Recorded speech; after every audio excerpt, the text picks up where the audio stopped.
Hello, everyone. My name is Marion with DTM Real Talk Channel. It's the channel that you can tune into, have the ability to listen to the thoughts of others about topics all over the world that touch every one of our lives. Everybody goes through basically the same thing.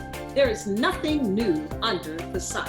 So if you're going through, someone else has already been there. Maybe you can find hope. Maybe it's a pathway that can set you on the right road just by tuning in. So DTM Real Talk, just keeping it real. And if you like it, like us at the bottom, subscribe, and let us know just how we helped you. Just keeping it real. Nothing but love.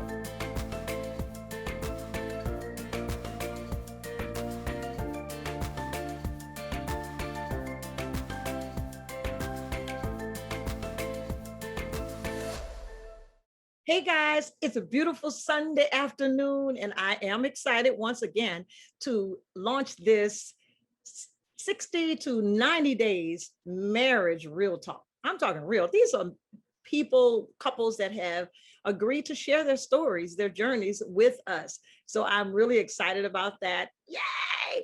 And also I got some more emails, but I cannot answer them today.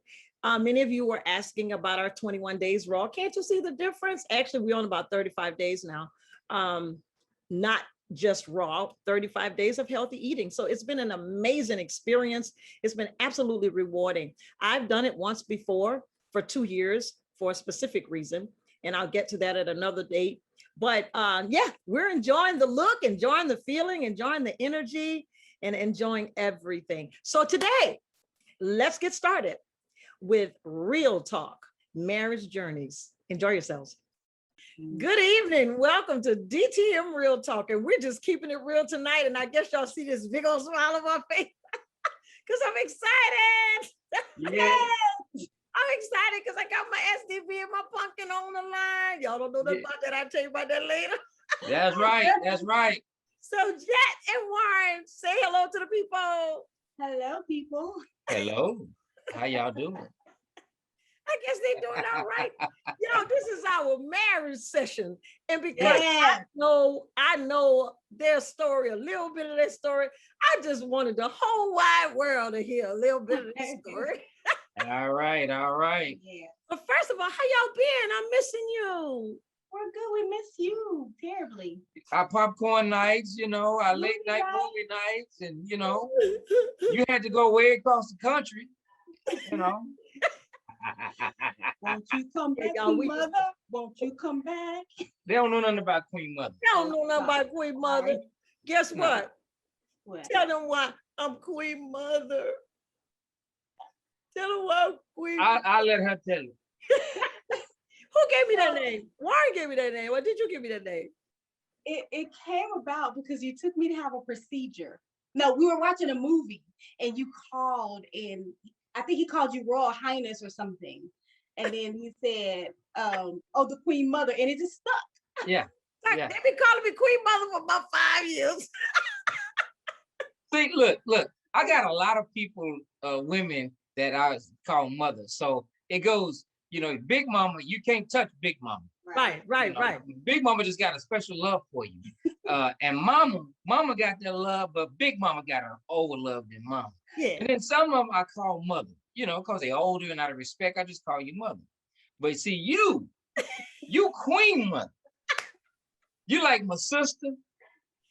You like my friend. Watch out. So, you Queen Mama. I love you, baby. I love you too. It's all good. It's all good. Yes, Lord. How you guys been? You're looking great from the surgery and all that good stuff. It's been a long recovery, but it's, God is amazing. That's all I can say. And, good. I had I had 6 surgeries. 6 surgeries. She ain't telling you at all. She had 6 surgeries in 3 weeks. Okay, I only knew about how many, 3? She had 6 in 3 weeks. Yeah. And if you count up the procedures that I had to have, I probably had a total of, in 3 months, I probably had a total of 10 things done to me. Oh my goodness. Yeah, because you sent me pictures. Yeah. Yeah. Oh, know God is good. Yeah, he's Yeah. God is good. If you don't know that God is still in the healing business, I don't know who you serving. Here's So the the deal. fact that I'm sitting here now is nothing short of a miracle. Yeah. Amen. Yeah. And I tell people all the time, you don't know God as a healer till you've been sick. That's You've right. been sick. Okay. Or you gotta care for somebody that's been sick Okay. and you watch him heal. All So, right. Yeah, absolutely. telling Absolutely. you. Absolutely. So guys, I know I'm sorry, but we have to catch up. We have to catch up. I gotta tell y'all this. I gotta tell y'all this last thing. You know, they got nerve when we have popcorn night.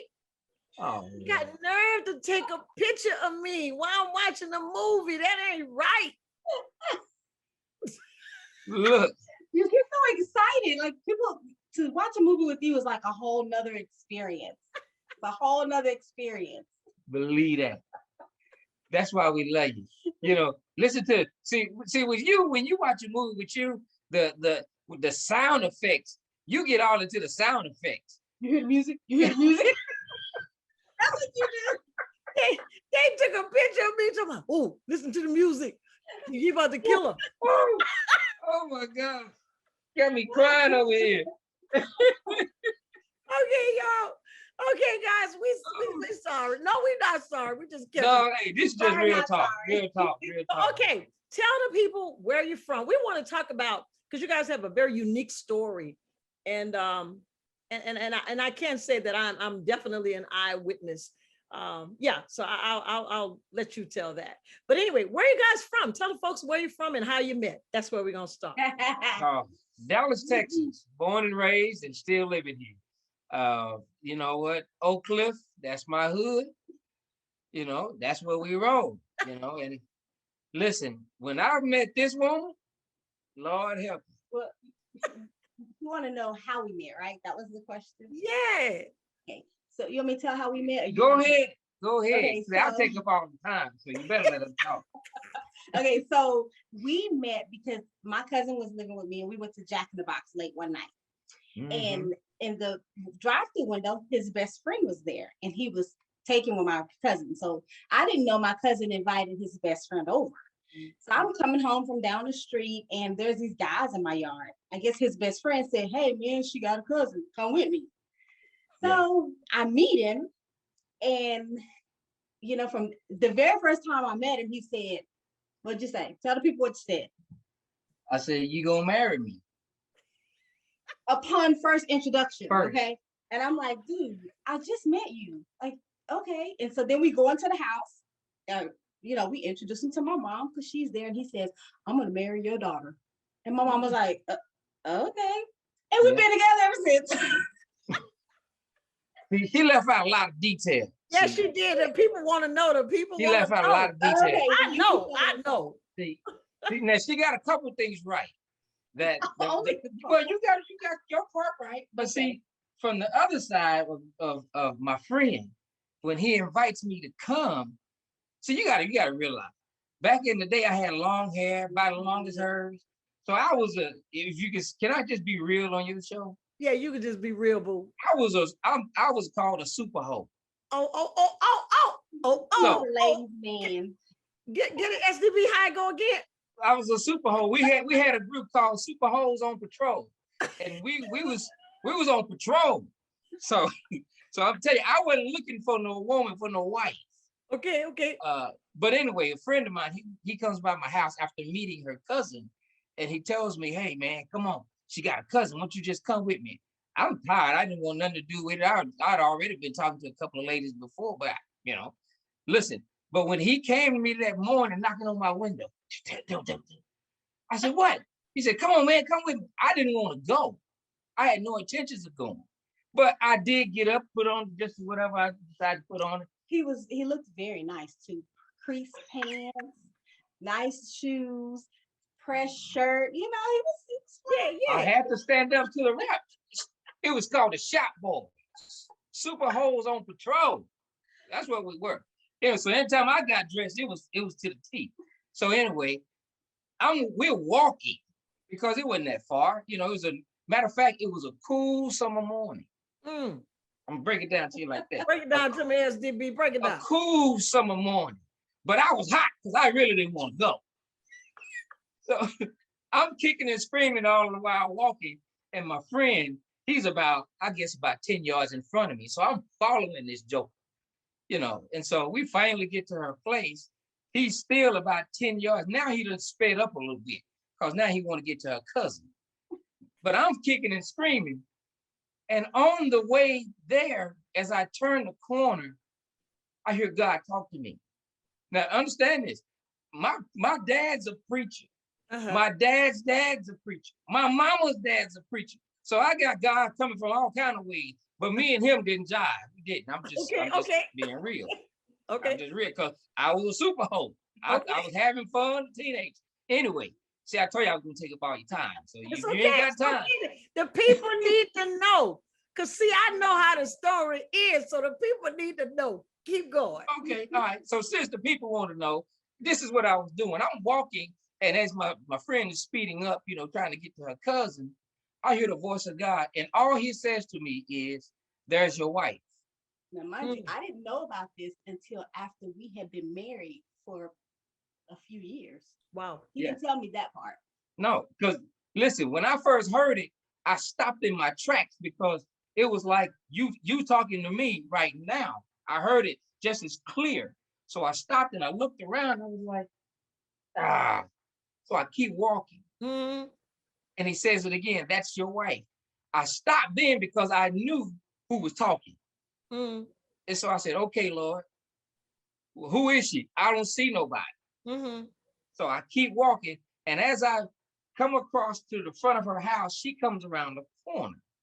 And he goes, "There she is." So we're walking from opposite directions. Yeah. Okay. He's coming from the left and I'm coming from the right, around a corner. And when he said, "There she is," I was like, "Oh, okay." Listen, this girl, she was a little petite. What was I wearing, babe? She had on some red shorts. You remember the shorts? Hey, look. Wait, I was impressed that you remembered. Some red shorts. She had on a nice colored shirt that had some stripes on it. And she had on this red lipstick. Boy, it was looking good. I tell you. And so when he said that, I was like, yeah. so that's the first thing I tell her. I didn't tell her my name. I didn't tell her nothing. I said, "Hey, you gonna be my wife. You gonna marry me." And then she was, "Nah." Well, we just met. Well, you heard that part. Well, we go and meet her mother. I told her mother that, "Hi, how you doing?" I told her my name. I said, "Your daughter's about to marry me." Just like that. She said, "Okay." So we've been together ever since. Hey, and God has been good, Okay. So now, you got married. Let's fast forward. You got married, Okay. and did you have a child, or what happened there? So interestingly enough, when I met him, I already had a child. I had an 8-month-old child. Okay. And I kind of thought, this is probably gonna be weird. He's a teenage boy. I'm a teenage girl. I already have a child.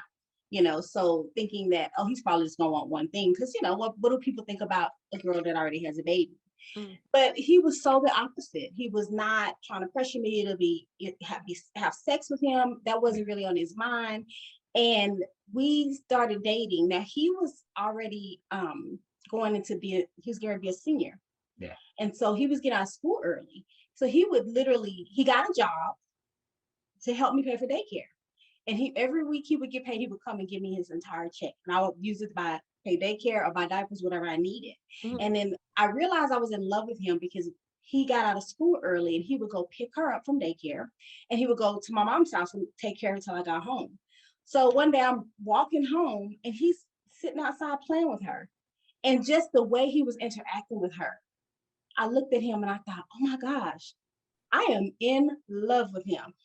To see somebody interacting with your child that way, yes, and I tell people all the time, I do believe that he fell in love with her, but long before he fell in love with me. You, right. So then, we ended up getting married. Well, I got pregnant, and then we had already said we were gonna get married, but we ended up getting pregnant with our son, and went ahead and got married. So it was his senior year, my junior year. What was it like? We were on spring break when we got married. Yeah. The spring break weekend, we got married, and on Monday had to go back to school. So I spent my senior year married with a kid and one on the way. Uh-huh. So and then through her junior year, was it junior year? I was pregnant my senior. Yes, I went Yeah. into my senior year pregnant, and then I gave birth Yeah. shortly Yeah. after school started. Okay, so now you have 2 kids. So now we have 2 kids, and people Mm-hmm. thought I would probably never graduate, because I already had a child. And then, now you're pregnant again. You're definitely not going to graduate. But when I graduated, And you married? yes. So when we graduated high school, he had a wife and a child on the way. When I graduated, I had a husband and two kids. Yeah. So Oh, okay. I So know it's a lot. no. This is good. This is good, people. Y'all hear this? This is how it happened. See, I knew this. Okay. It's real talk. Real This talk. is how it happened. Okay. So after you got married, talk about maybe a couple of things that challenges that you may have had, because every marriage has challenges. Oh, Talk yeah. about It those was very challenging. challenges. Yeah. And especially being young. It's already hard enough on any level on a normal day. But then when you Mhm. add being teenagers and then multiple children into it, it does come with its baggage. And so he had decided to go into the military, and that was going to be his, choice of career to support us. Mhm. And he left. Of course, I'm a senior now. I got 2 small children. I'm living at home with my mom. And we had great parents. My mom helped, his parents helped. We had great family support. So I think Yeah. that's why he was comfortable leaving and going away, because he knew I'd be taken care of. But, just I think the distance, put a little strain. We try to stay as close as possible. But once he got out of basic training and then I graduated, we moved with him to El Paso. Okay. And he was gone a lot. He was in the field a lot, and I was away from my family, and it was just hard. It was hard. And I think some, distances came because, he's in the military, they're taking him away. I'm spending a lot of time by myself. Okay. Okay. Yeah. So So go ahead. far as the time apart, the military, yeah, it's totally demanding, because Yeah.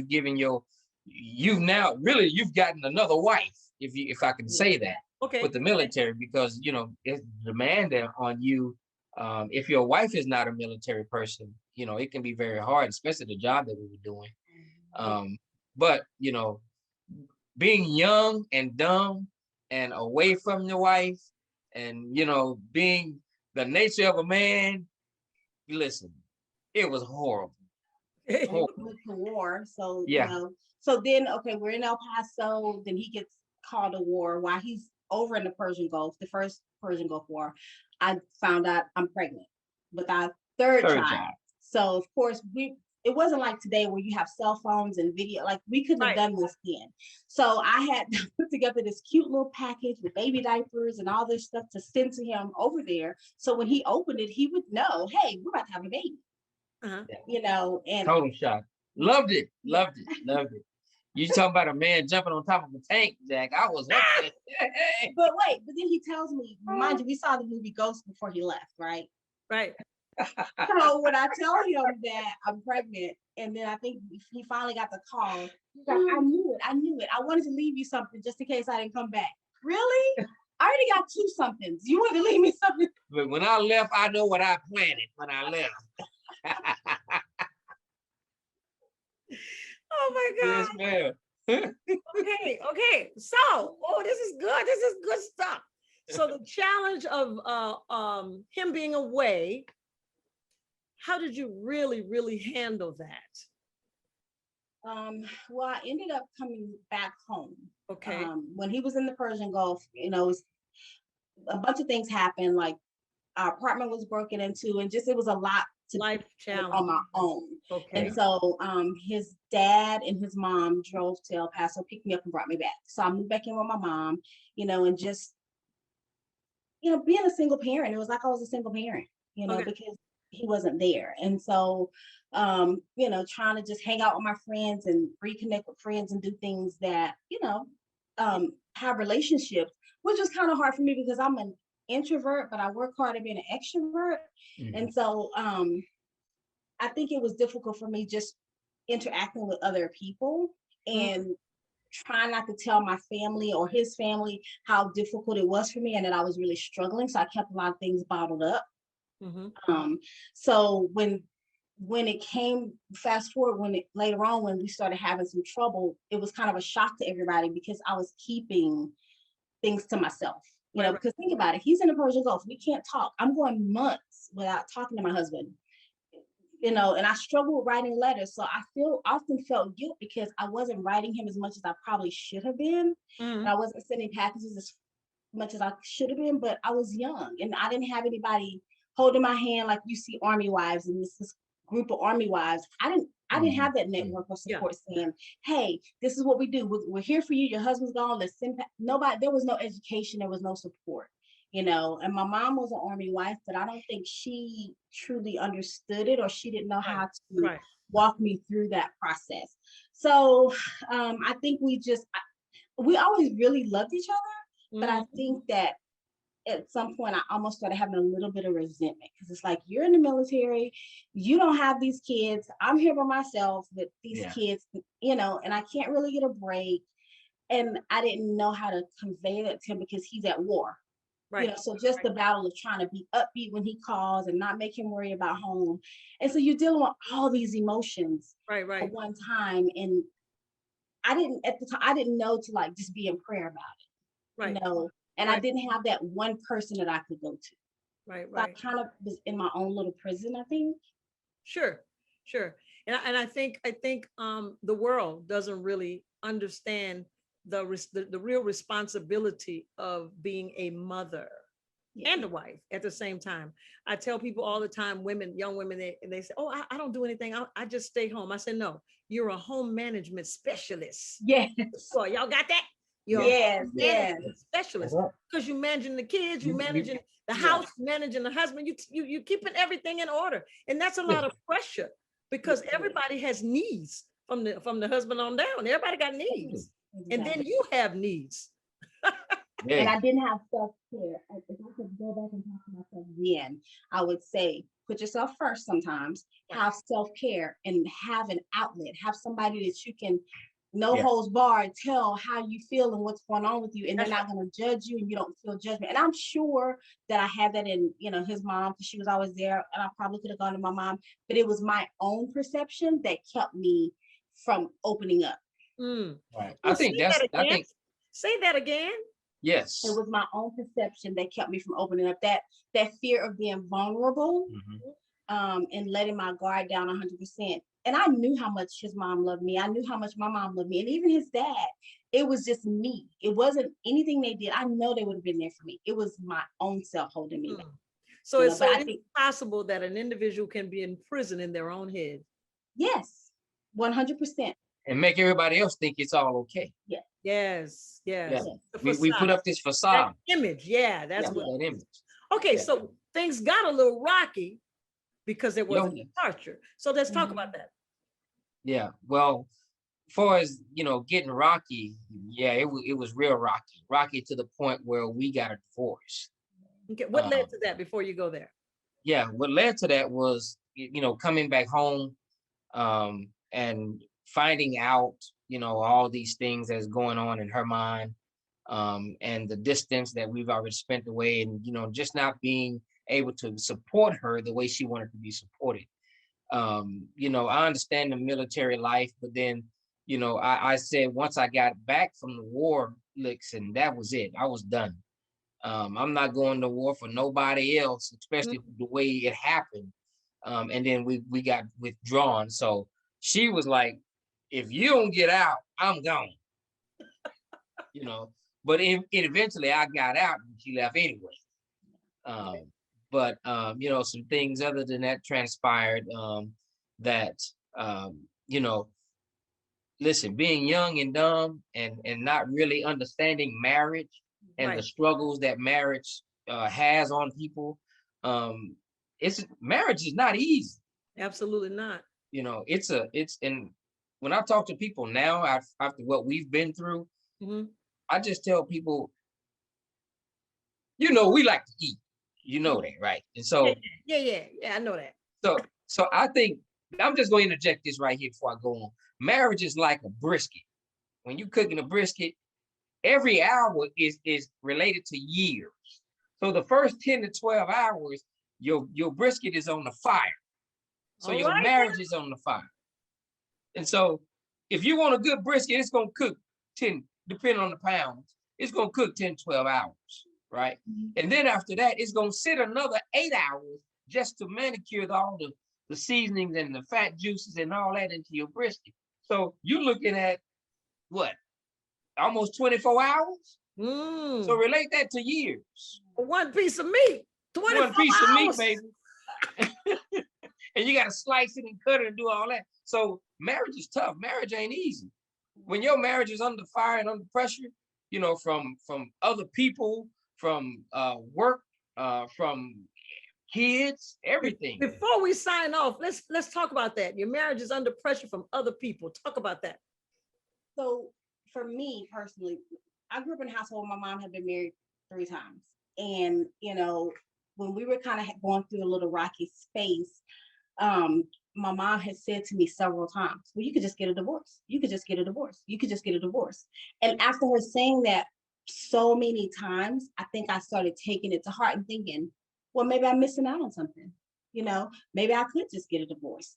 And before I knew it, I had made up my mind that that's what we were going to do.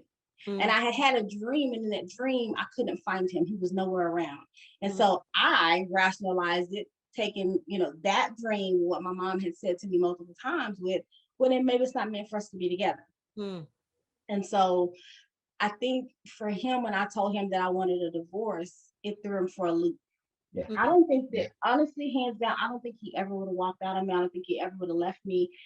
I don't think he would have ever chose anybody other than me. That was, once again, Jet being in her own headspace. And you make a choice in a second that affects you for the rest of your life.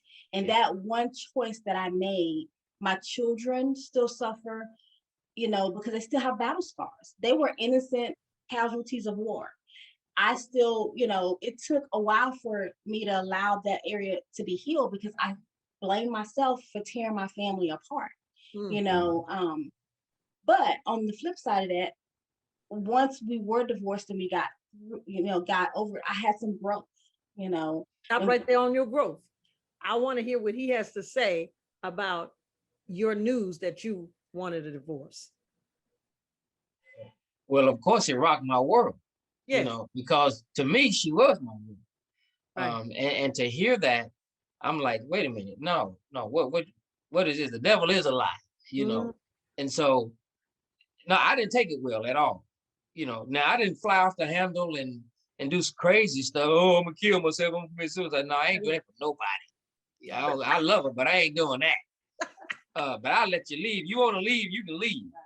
But you know, I wanted to be like Richard Pryor, but you're gonna have to take me with you. But you ain't leaving. But I had to let her go.